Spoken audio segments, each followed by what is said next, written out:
Setiap bisnis raksasa itu mulainya ya dari ide kecil, kadang di garasi, di dapur, atau ya cuma angan-angan aja buat ngubah hobi jadi duit. Yuk, kita telusuri bareng perjalanan seorang wirausahawan, dari percikan ide yang paling sederhana sampai akhirnya berhadapan dengan kekuatan-kekuatan besar tak terlihat yang ikut nentuin nasib bisnis mereka. Oke, cerita kita mulai dari sini. Ini kutipan beneran nih dari seseorang di Reddit yang mau jadi pengusaha.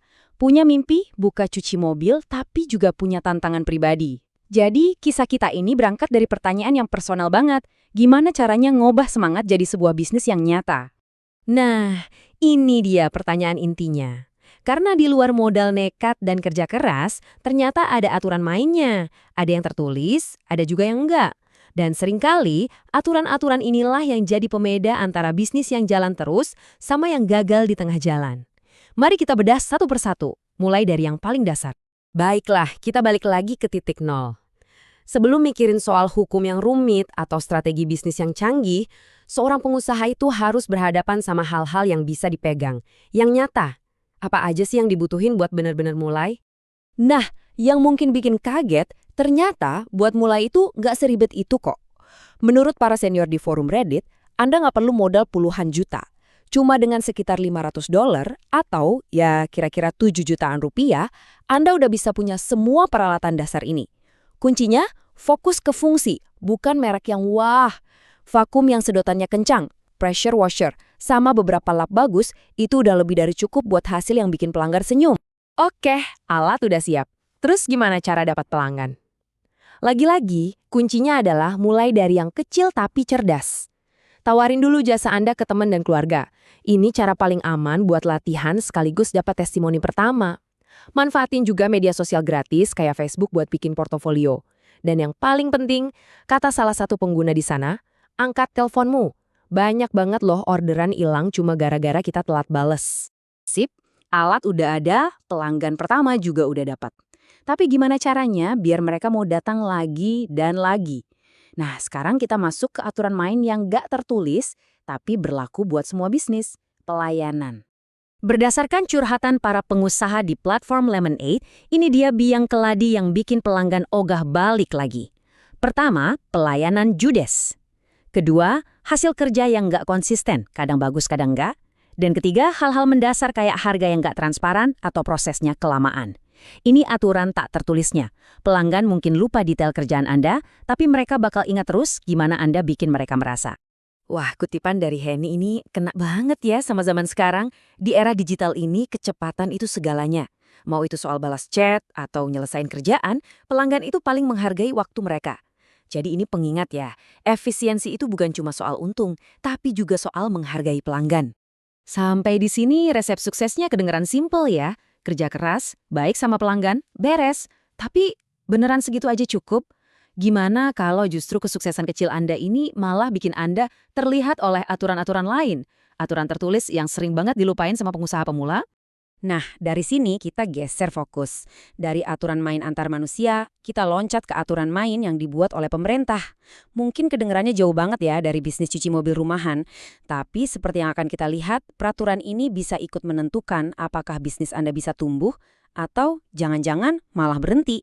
Sumber kita untuk bagian ini adalah analisis dari Fakultas Hukum Universitas Indonesia. Mereka menyoroti gimana Omnibus Law mengubah peta permainan buat para pebisnis, terutama yang ada hubungannya sama lingkungan. Anda mungkin mikir, loh apa urusannya cuci mobil sama Omnibus Law? Eits, jangan salah, bisnis cuci mobil itu kan pakai air, pakai sabun kimia. Artinya ada dampak lingkungan, sekecil apapun itu. Dan disitulah aturan ini mulai ikut campur. Oke, kita coba sederhanakan ya. Anggap aja AMDAL itu kayak PR dari pemerintah.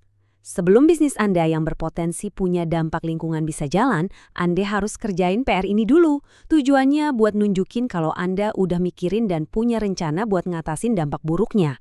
Nah, ini adalah gerbang utama buat dapat izin lingkungan. Disinilah letak perubahan besarnya. Coba kita bandingin ya. Dulu, aturan main AMDAL itu jelas banget tertulis di undang-undang. Dan masyarakat luas, termasuk ahli dan LSM, bisa ikut ngawasin.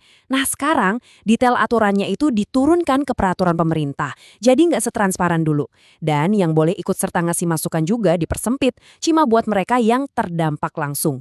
Ini secara mendasar mengurangi pengawasan publik. Oke, jadi aturannya diubah. Tapi itu baru setengah cerita. Setengahnya lagi adalah, terus gimana kalau ada yang melanggar? Yuk kita lihat gimana cara penegakan hukumnya juga ikut bergeser. Biasanya nih, penegakan hukum itu kayak tangga. Pemerintah bisa mulai dari yang paling ringan, misalnya teguran. Kalau nggak mempan, naik ke surat peringatan. Terus denda, sampai akhirnya sanksi paling berat, izin usahanya dibekukan atau bahkan dicabut.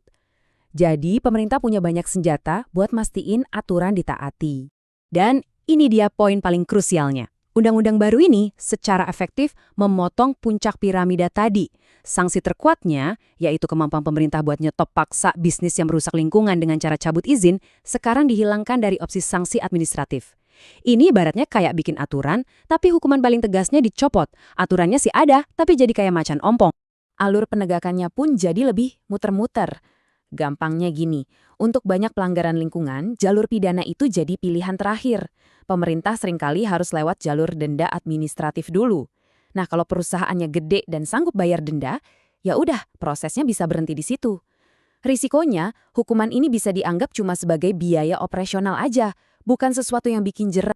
Oke, sekarang mari kita tarik semua benang merahnya. Kita mulai dari mimpi cuci mobil di garasi, lalu bahas pentingnya senyum ke pelanggan, sekarang malah sampai ke debat hukum nasional. Sebenarnya nyambungnya di mana sih semua ini? Nah, ini dia kesimpulannya. Ada 3 lapisan yang harus dikuasai setiap pengusaha. Lapisan pertama, intinya, itu perjuangan personal Anda, alat, skill, dan semangat. Lapisan kedua, lapisan interaksi, aturan tak tertulis buat merebut hati pelanggan. Dan lapisan terluar, lapisan konteks, aturan main tertulis dari pemerintah yang nentuin arena tempat Anda bersaing. Sukses jangka panjang itu butuh penguasaan di ketiga level ini. Jadi, sukses yang sejati dan awet itu bukan cuma soal jago teknis atau pintar ambil hati pelanggan. Sukses yang berkelanjutan itu datang dari kemampuan buat ngerti dunia tempat bisnis Anda beroperasi. Dari detail kecil sehari-hari sampai ke gambaran besar peraturan nasional yang bisa berubah kapan aja. Pada akhirnya, perjalanan dari mimpi cuci mobil tadi membawa kita ke satu pertanyaan yang fundamental banget.